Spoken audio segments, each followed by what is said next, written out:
Bueno, muy buenas tardes. Desde la Fundación Sol agradecemos la invitación de la Confederación Bancaria a un seminario tan importante y tan estratégico como el que se está desarrollando, sobre todo con la visita de nuestros hermanos brasileños, uruguayos y argentinos, que nos han contado que lo que tienen en sus países es algo absolutamente normal y que existe en la mayoría de los países del mundo. Lo que vamos a trabajar en la Fundación Sol y lo que nos pidió la Confederación Bancaria principalmente es ver, como dice ahí, a quiénes está financiando el sistema de la AFP y a quiénes está beneficiando. Y finalmente vamos a entregar por parte de la Fundación Sol una pequeña propuesta de qué significaría pasar a un sistema de reparto ahora, ¿no? ¿Cómo son los números? ¿Cuánto van los números y qué pasa con la proyección para los próximos 50 años? En primer lugar, algunos antecedentes, sobre todo para nuestros amigos que vienen de otros países. En general en Chile, y seguramente ocurre en otros lugares, personas como un consejero del Banco Central, como Joaquín Vial, cuando dan alguna opinión en torno a un tema que en Chile se esconde debajo de la alfombra, como por ejemplo la desigualdad, la educación o las pensiones, cuando da este tipo de declaraciones y nos dice que el 60% de los primeros aportantes en la AFP, que comienzan a aportar en el año 81, va a jubilar con pensiones promedio en torno a los 150.000 pesos, es porque esto no es un problema grave, es porque es una crisis. O sea, si un consejero del Banco Central revela estos datos, es porque estamos ante una crisis profunda. Y la respuesta de la Asociación de AFP, que en general en los últimos años ha sido conducida por, ustedes conocen, Guillermo Artur, ex ministro de Pinochet, y actual presidente de las AFP a nivel mundial, que es muy importante entender estratégicamente su rol, y que hoy día ha sido reemplazado por el ex ministro de Vivienda, ¿cierto?, Pérez Maquena. Por primera vez la derecha, los sectores que defienden este modelo, reconocen que hay precariedad en el mundo del trabajo. Cuando se toca la AFP se dice el problema son los bajos salarios, el problema son los empleos indecentes. Pero en otro momento no se reconoce. Se dice que los salarios van subiendo, ¿cierto?, que la negociación colectiva está bien, que hay que permitir el reemplazo durante la huelga, etcétera. ¿Cuáles son los datos más importantes del sistema de AFP chileno, no de pensiones? Después vamos a entrar en detalle en esa distinción. La tasa de reemplazo, vale decir, de los últimos salarios o de la trayectoria laboral completa que tenía una persona. ¿Con cuánto voy a jubilar? ¿Cierto? Si gano 500.000 pesos y me dan 400.000 de jubilación, la tasa de reemplazo es de un 80%. Según el último informe de la OECD, las tasas de reemplazo brutas, sin considerar descuentos de cotizaciones e impuestos, para los hombres en Chile, con trayectoria laboral completa, es de casi 42%. Solo 42%. Muy lejano del 70% prometido por el creador del sistema. Y para las mujeres, un tercio, 33%.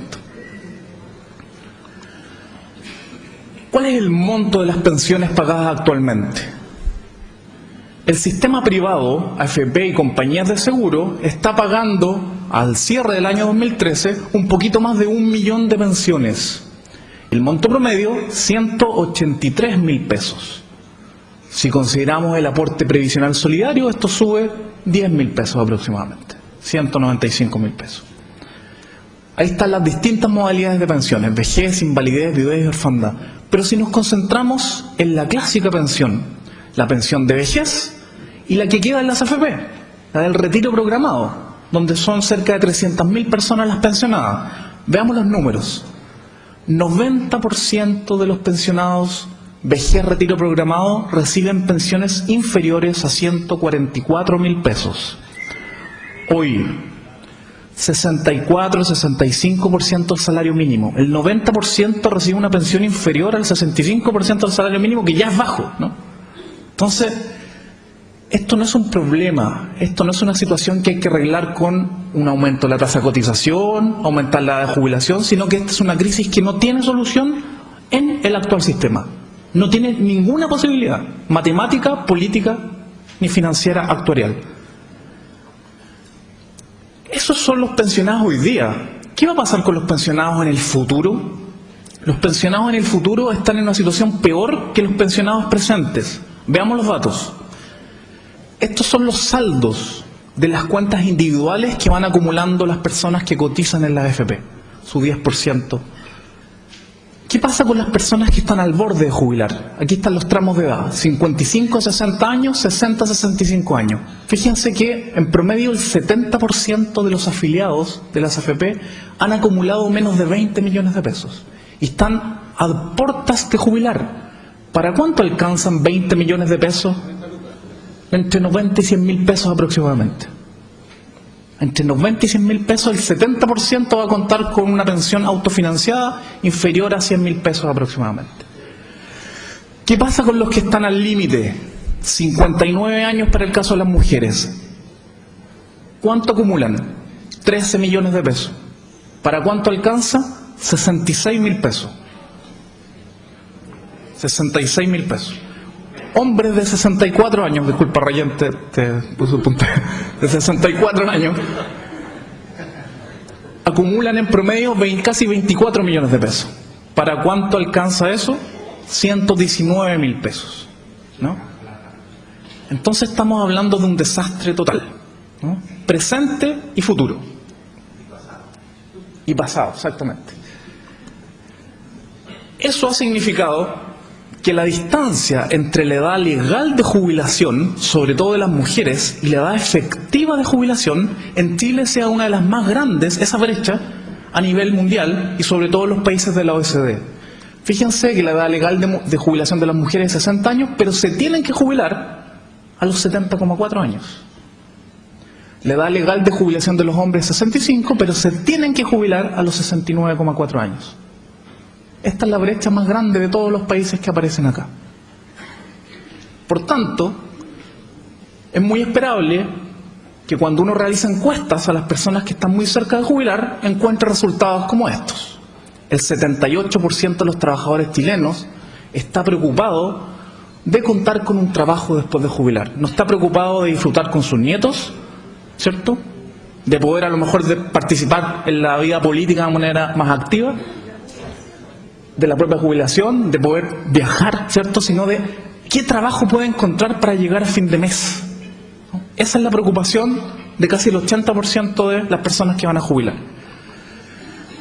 Pero todo tiene la otra cara de la moneda. Tenemos un desastre para los pensionados, pero un negocio bullante para las AFP. Estas son las utilidades que se han acumulado en el negocio entre el año 81, que fue creado el sistema, y el año 2013. Acumulado total casi 3 billones de pesos. 3 billones de pesos. Para que nos hagamos una idea, hoy día, en el año 2014, en promedio, las utilidades diarias de las AFP son de 1.000 millones de pesos. Diarias. Eso significa que en un año a 300.000 pensionados se le podría mejorar la pensión en 100.000 pesos solo con las utilidades de la AFP. A 300.000 pensionados en 100.000 pesos solo con las utilidades de la AFP. Nada más que con las utilidades. Y encontramos permanentemente este tipo de asimetrías. Mientras el negocio, por ejemplo, de AFP Cuprum, le está rentando en porcentaje del patrimonio que dispone esa AFP, un 68%, o sea, el negocio le da un 68% de rendimiento, para los pensionados se le está entregando una rentabilidad de 5%, pero una rentabilidad que ni siquiera está ajustada por comisiones ni por riesgo, que sin duda va a ser inferior al 3%. Entonces, en ese escenario conservador de proyectar la rentabilidad para los pensionados, la AFP Cuprum tiene 13 veces más rentabilidad de la que entrega a sus trabajadores. ¿Qué es lo que tenemos finalmente hoy día en Chile? Tenemos este engendro, que no es un sistema de pensiones. Tenemos al medio y en el corazón un sistema de capitalización individual, que en buen chileno cada uno se la arregla como puede. Se rasca con sus propias uñas, ¿no? Donde cada uno tiene su cuenta, el trabajador aporta un 10% y también tiene que aportar en promedio 1,4% de su remuneración para pagar una comisión. Y esos fondos que se van acumulando, principalmente, aquí tenemos un porcentaje de ellos, 40.000 millones de dólares, van a 10 empresas y 10 bancos en Chile. Ya se ha dicho en otros foros, ustedes lo conocen bien, estos mismos bancos que, ¿cierto?, se le presta a tasas inferiores o cercanas al 4%, depósitos a plazos, bonos soberanos, etcétera, y después nos prestan a 40, 30, 50%. Entonces esto no es un sistema de pensiones, esto es un sistema que finalmente cumple el principio teórico de la acumulación originaria, ¿no? Dar de capital de trabajo casi gratuito para que los grupos económicos puedan invertir, crear nuevas empresas, etc. Por otro lado, tenemos los sistemas de reparto antiguos de las Fuerzas Armadas y de Orden por fuera. Por fuera, ¿no? Inteligentemente por fuera. El Estado hoy día financia el déficit de ese sistema en un monto cercano a 1,03 billones de pesos. 1,03 billones de pesos. Y tenemos un sistema de cajas de reparto que el Estado también financia, donde hoy día estamos hablando de cerca de 750.000 pensionados y solo 58.000 cotizantes, porque, entre comillas, voluntariamente, todos se cambiaron al sistema de AFP y los que entran a trabajar después del 81 por obligación tienen que cotizar en el sistema de AFP, ¿no? Por abajo tenemos el famoso APB, ¿cierto? Una APB que es una ironía para la mayoría de los trabajadores y trabajadoras de Chile, que ganan salarios en su mayoría inferiores a los 400.000 pesos, el 70% menos de 400.000 pesos. Entonces, ¿quién puede hacer APB en Chile? Son muy pocos. Pero, ustedes deben saberlo, hoy día tenemos este incentivo que generó el gobierno con la reforma del 2008 del APB colectivo. Y nos contaban en otro lugar donde las manipuladoras de alimentos las persuaden para que hagan APB colectivo, o sea, ganan 250.000 pesos, tienen que aportar 10% al FP y más encima un APB colectivo. ¿Y dónde se va esa plata? Acá, ¿no? Mientras tanto. Por arriba tenemos algo que políticamente es de mucho cuidado, ¿no? Lógicamente, si uno dice, antiguamente habían personas que jubilaban con 10.000 pesos, 5.000 pesos, personas que no podían optar a ninguna pensión. Hoy día tenemos una pensión básica para el 60% de la población que acaba de reajustarse a 86.000 pesos, 40% del salario mínimo, un monto que es excesivamente bajo. Lo que se hace es que quede 1.000 pesos o 3.000 pesos por arriba de la línea de la pobreza, eso es todo. Y un aporte previsional solidario, cuyo monto máximo hoy día acaba de reajustarse a casi 280.000 pesos. O sea, pensiones, por ejemplo, si el AFP saca una pensión de 130.000 pesos, me pueden subir unos 30.000 pesos y así le voy subiendo hasta las personas que tienen una pensión inferior a ese valor que aparece ahí.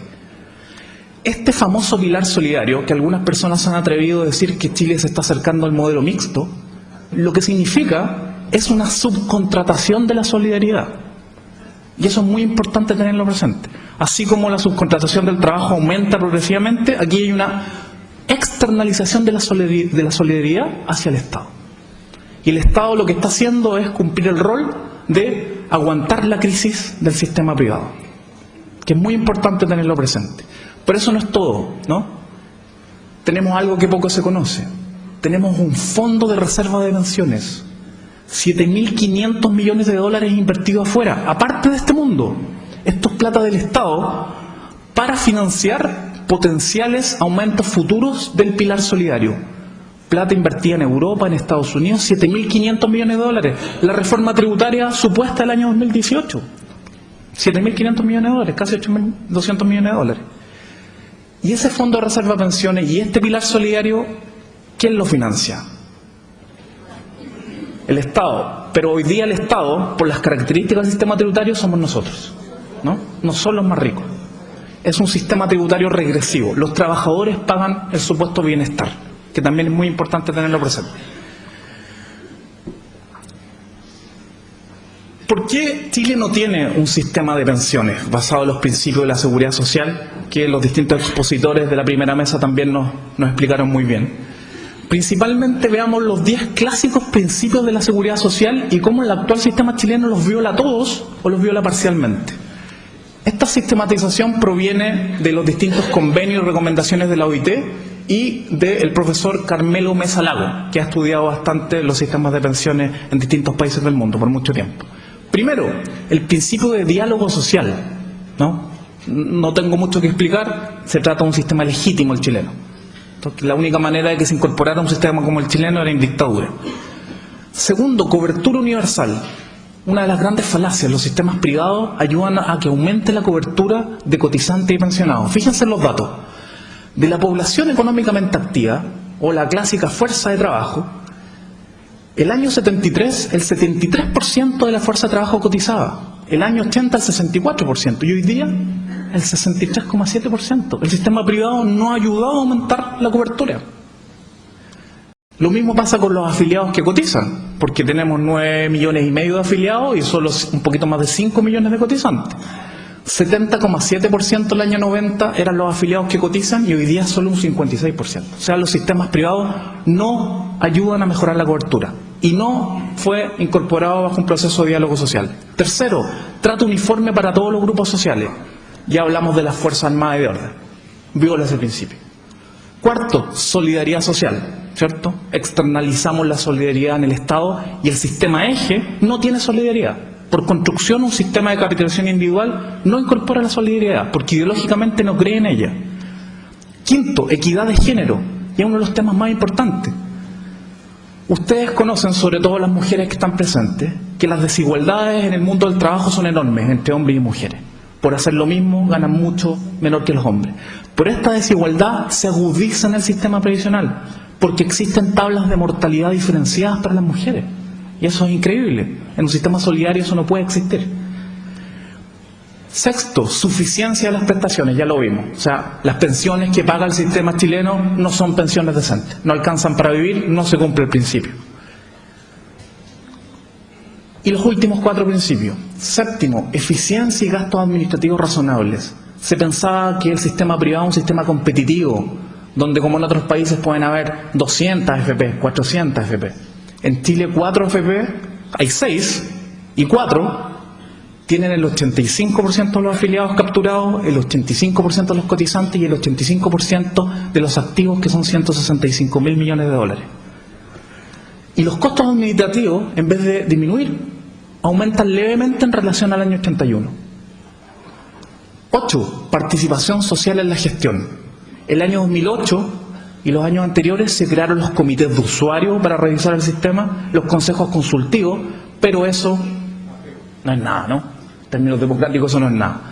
No hay representación social directa. Los trabajadores directamente no participan de la gestión de sus fondos. Por mucho que creen estos consejos que son más bien cosas para adornar y para decir que hay participación de los distintos actores. Noveno, rol del Estado de supervisión. Se supone que este modelo crea en un Estado subsidiario, ¿no? O sea, el Estado solo va a participar en aquello que los privados no pueden resolver. Y lo dejamos al arbitrio en la educación, en la salud y la provisión. Pero curiosamente, del gasto total en Chile en pensiones civiles, sin incluir CAPREDE ni DIPRECA, que son 5 billones de pesos hoy día, el 80% lo aporta el Estado.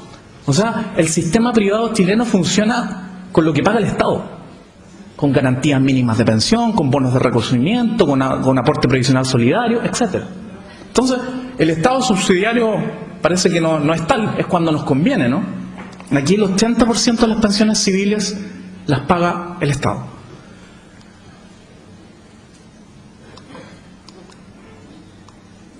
Y el 10º principio, sostenibilidad financiera y actuarial.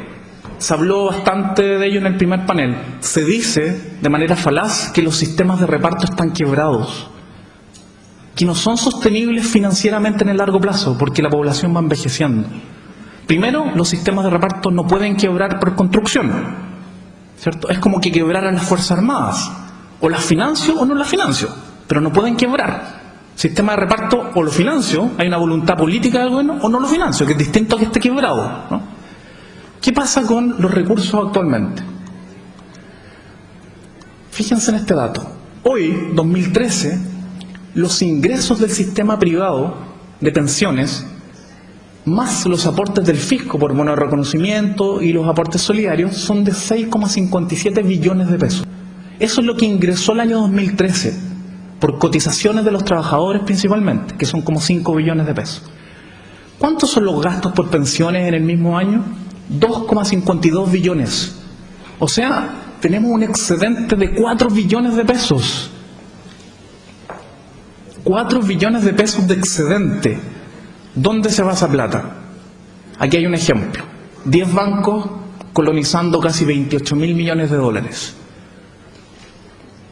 Banco de Chile, por ejemplo, de Luxich, casi 5.700 millones de dólares recibiendo depósitos a plazo que las AFPs tienen ahí, ciertos bonos soberanos, etc. Entonces aquí tenemos un excedente pleno. Nos mostraban los amigos de los otros países, de Argentina, de Brasil, Uruguay, que la mayoría de los sistemas tenían excedentes, que eran excedentes importantes, pero en relación a los ingresos era un porcentaje normal y que se podía proyectar. Pero esto no es importante, esto es gigantesco. Este excedente es gigantesco, 4 billones de pesos. Entonces, la última parte. El mito, a pesar de que los datos son contundentes, es que el sistema antiguo de reparto chileno estaba quebrado. Ya sabemos que no pueden quebrar los sistemas de reparto, pero nos dicen que estaban quebrados, ¿no? Entonces hay que ser muy cuidadoso con esto. Personalmente, en la Fundación Sol no creemos en un sistema como el antiguo separado en distintas cajas, donde los mineros no estaban con las personas que trabajan en el aseo. Eso es una solidaridad media, ¿no? Creemos en un sistema de reparto donde estén todos los trabajadores juntos. Entonces, sin duda, tenía algunos problemas, ¿no? Había múltiples programas, muchos beneficios distintos, muchos requisitos distintos. Pero José Pablo Arellano, ex ministro de la Concertación demócrata cristiano, o sea, desde esa matriz ideológica, nos decía en los 80 que había que solucionar justamente esos problemas, pero jamás cambiarse un sistema privado. Jamás. Había que mantener el sistema de reparto. Entonces, aquí habían otros componentes que solo se pudieron desplegar en una dictadura. Y esos componentes ideológicos están presentes en estas frases de su creador, de José Piñera, que son muy importantes, porque, no me acuerdo, creo que era André de Brasil, nos decía, hay que conquistar los corazones, ¿no? ¿Cómo podemos hacer de que entendamos que el sistema de reparto es bueno? Hay que entender cuál es el modelo ideológico que está detrás de la construcción del caso chileno y cómo ha permeado en todas nuestras mentes y nuestros comportamientos, porque si no tenemos criterio de realidad, a veces es más difícil hacer los cambios. Él nos decía lo siguiente: al disociar los aportes de los beneficios, el sistema de reparto despierta en los individuos impulsos negativos, ¿no? La realidad no cabe en un sistema de reparto, y no cabe porque es un esquema contra natura. Nos hace reír, pero, ojo, que lamentablemente el modelo neoliberal, que es mucho más allá que un conjunto de políticas económicas, es un proyecto cultural, ¿cierto?, hegemónico, ha permeado y nos ha neoliberalizado a todos, más o menos, ¿cierto? Nadie que se sienta aludido, solamente lo digo en general. Entonces esa pega hay que hacerla muy profundamente, ¿eh? Muy profundamente. Veamos lo que pasó en la educación cuando salieron a protestar algunas personas para defender la escuela particular subvencionada. También nos dice José Piñera que el sistema iba a fundarse en la libre elección, no en los cautiverios previsionales del pasado. Iba a abrirse a la competencia, mucha competencia la que vemos actualmente. El sistema iba a crecer no en la dirección que quisieran los planificadores iluminados de alguna repartición burocrática, sino en función de las preferencias de los trabajadores chilenos. Fue preferido por todos ustedes de alguna manera este sistema. Y finalmente, porque uno podrá estar en desacuerdo con muchas cosas con José Piñera, pero de que es honesto, ¿no? Él dice lo siguiente: un sistema de pensiones no tiene por qué atender a objetivos redistributivos.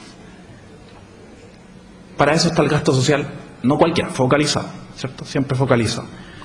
Entonces, gracias al profesor que está aquí adelante, César Toledo, ¿cierto?, profesor de Derecho Laboral, que nos hizo llegar hace algunos días las actas secretas de la discusión de la reforma previsional en Chile, por ahí por los 80, 79, etcétera.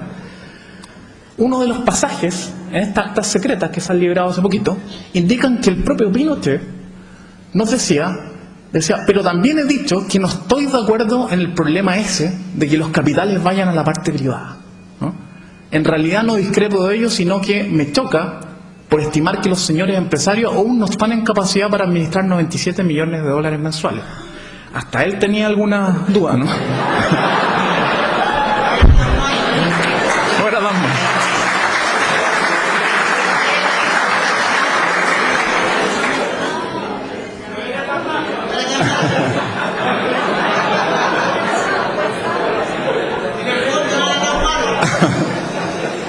Bueno, y esto es muy importante. El debate que estamos dando en Chile a pesar de que somos una isla y vamos a ver qué casos, qué otros países tienen el sistema chileno, esta es una discusión que se viene dando hace aproximadamente 3 o 4 décadas, ¿no? Esta es una discusión global, tiene que ver con la discusión sobre el capitalismo, sobre su fase neoliberal, y es muy importante tenerla presente, donde el pacto social de los 40, 50, 60 y 70 se rompe porque el capital empieza a rentar menos y necesita rentar más, y necesita recursos frescos, y empieza a atacar a los sistemas de pensiones, ¿ya? La discusión general. Y este informe que citó el diputado argentino, Juan Carlos, del Banco Mundial del año 94, es muy importante. Envejecimiento sin crisis. Porque este informe, como dice ahí, no pudo influir en la reforma chilena, sino que la reforma chilena influyó en el informe. Porque la reforma chilena fue pionera, año 81, y recién otros países del mundo en los 90 empiezan a hacer algunos cambios. Nadie antes se atrevió a hacer un cambio en los sistemas de pensiones estructurales en los 80. Pero, lamentablemente, Chile desarrolló este sistema y en democracia teórica, ¿no?, en los 90, no se hicieron cambios. Por tanto, se validó el modelo. Y eso dio pie a que el Banco Mundial dijera, a ver, incluso en gobiernos que ya no están en una dictadura, estos modelos se siguen manteniendo. Entonces, este informe, que de alguna manera alimenta también los trabajos del Fondo Monetario Internacional, del BID, y académicos vinculados a estas instituciones, vinculados a las agencias privadas. Hoy día tenemos muchos académicos defendiendo el sistema de pensiones, pero son directores de AFP, les pagan estudios de la Asociación de AFP para defender sistemas de reparto, etcétera. Y lo que tenemos es que entre el año 81 y el 2008 no fueron 80 países ni la mitad del mundo que hicieron reformas privadas, como dice José Piñera. Fueron solo 23 países, desde Chile hasta Rumania, en 2008. Solo 23 países realizaron algún tipo de privatización. No necesariamente lo que pasa en Chile, sino algún tipo de privatización. 3 en América Latina y 10 en Europa Central y Oriental. Y en el año 2001, también como decía Juan Carlos, de Argentina, los economistas Stiglitz y Orszag destruyen el informe del Banco Mundial, en su informe Los 10 mitos sobre los sistemas de seguridad social. Y el 2005 reacciona al Banco Mundial, recula en su informe del año 94, pero recula de una manera estratégica y empieza a decir, a ver, en realidad los sistemas privados no solucionan el problema de las pensiones, pero mantengámoslo, y que el Estado crea un pilar solidario. Ojo con esa estrategia. Y ahí aparecen los estudios de Gil Guillermo y Holzman.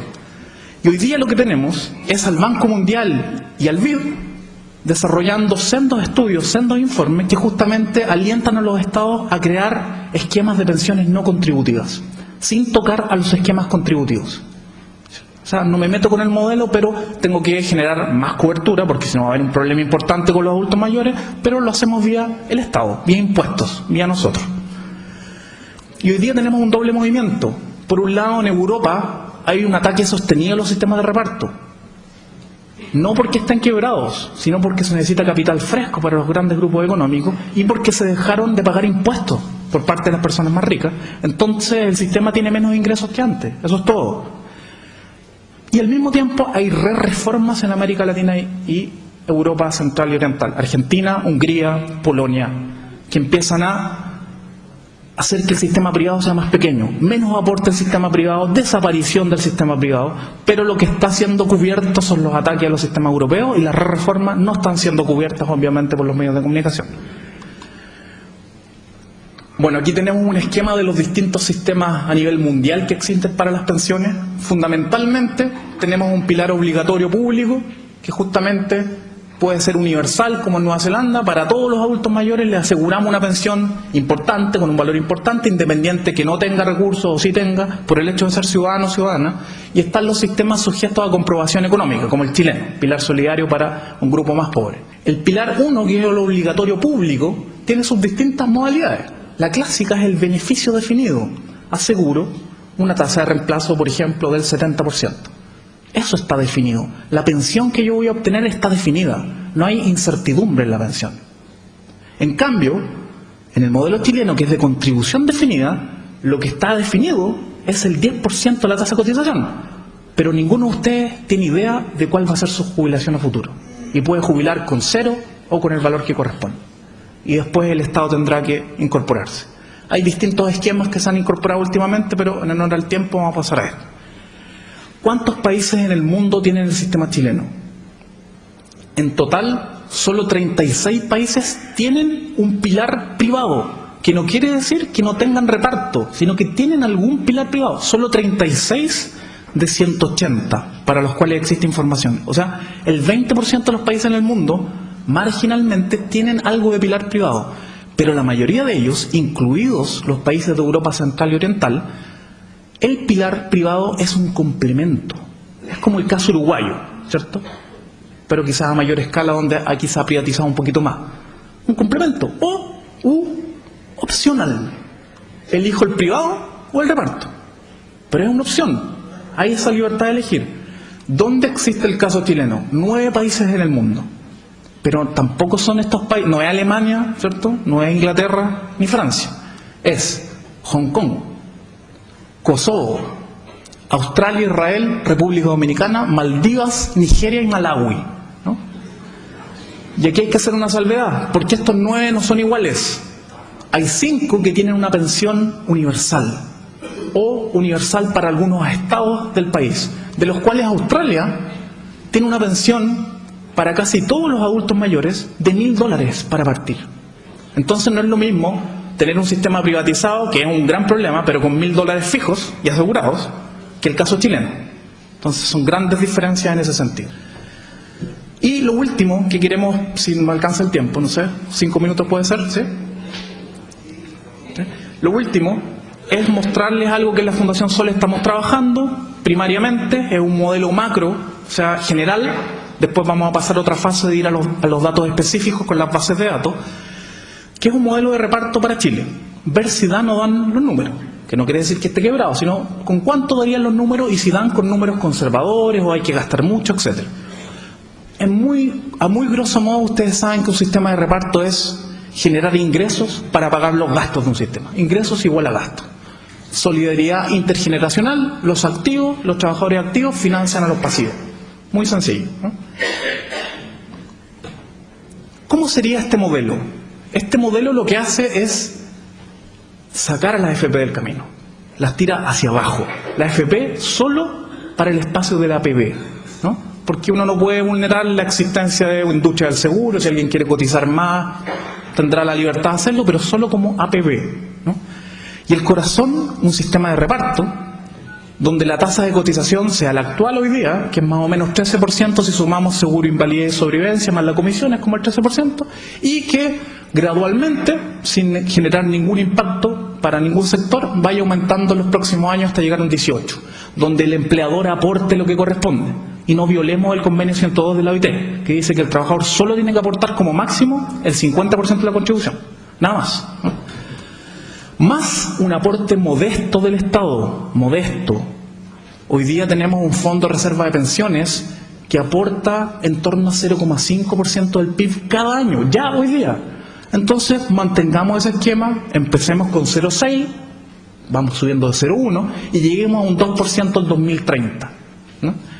Aquí tenemos un sistema tripartito, de reparto, solidario, público, y no nos vamos a meter en la administración porque hoy día tenemos un Estado bastante cooptado, por tanto hay que tener mucho cuidado con él y no necesariamente depositar todas las confianzas en que lo administren el Estado y los trabajadores no tengan la participación. Por arriba, derecho a pensiones básicas, no pensiones solidarias para el 60% de la población, sino avanzar un esquema donde exista el derecho a la pensión para aquellas personas que no pudieron contribuir por distintas situaciones. Y que el valor parta al menos con un 50 o un 60% del salario mínimo. Hoy día es de un 40%. Que hoy día al menos suba de 86.000 pesos a cerca de 120.000, 130.000 pesos y después vaya subiendo progresivamente. Y un sistema tributario progresivo. Es por eso que la discusión de pensiones no puede ir separado de la discusión tributaria y de la discusión laboral. Porque la plata del Fondo de Reserva de Pensiones no puede seguir yendo a los mismos grupos económicos de siempre. Aquí tiene que haber una discusión sobre la matriz productiva, ¿no? Es una discusión clave. Como antiguamente las platas iban para levantar viviendas, ¿cierto?, en beneficio de los trabajadores, tenemos que repensar ese sistema. ¿Cómo lo hacemos actualmente? ¿Cuál es el porcentaje de cotización en general en los distintos países del mundo? El promedio de la Unión Europea es de un 22,6%. 15% del empleador, 8% del trabajador, ¿no? En la OCDE el promedio es 19,6%, 11% del empleador, 8% del trabajador.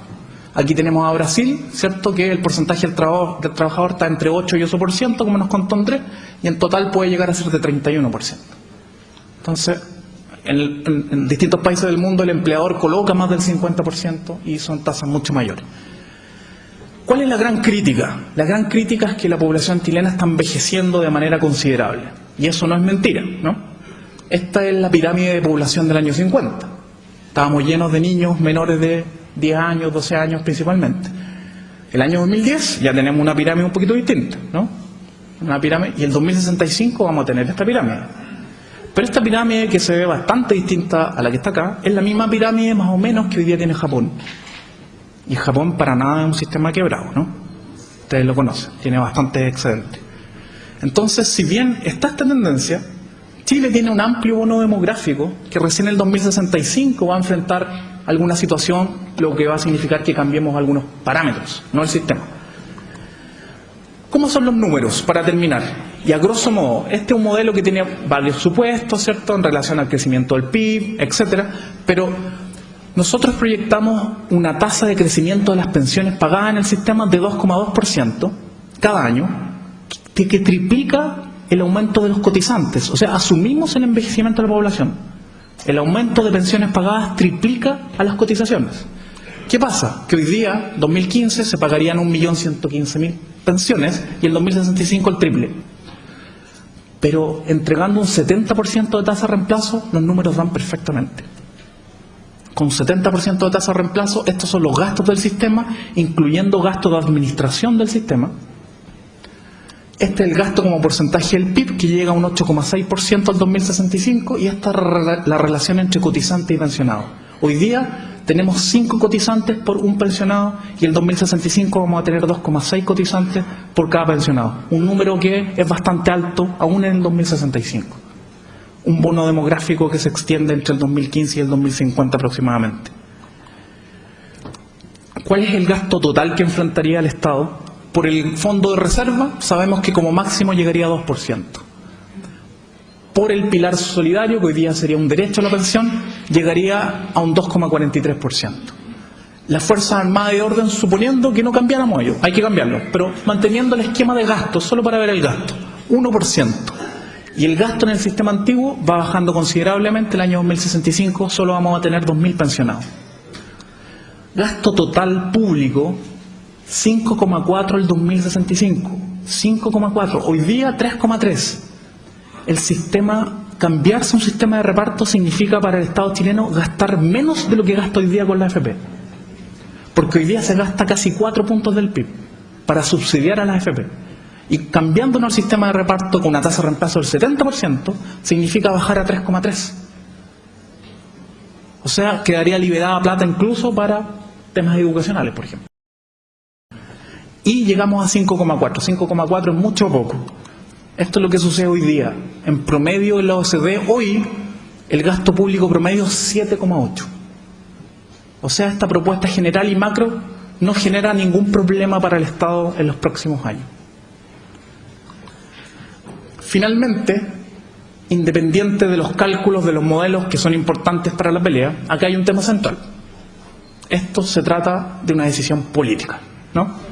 Esto es una decisión política. Y recordando lo que nos decía Beveridge, por ejemplo, la seguridad social es un plan específico y preciso a disposición de todo gobierno que previamente adopte la decisión política o la opción, la voluntad por la seguridad social. Cosa que ninguno de los gobiernos que hemos enfrentado últimamente ha adoptado esa decisión política.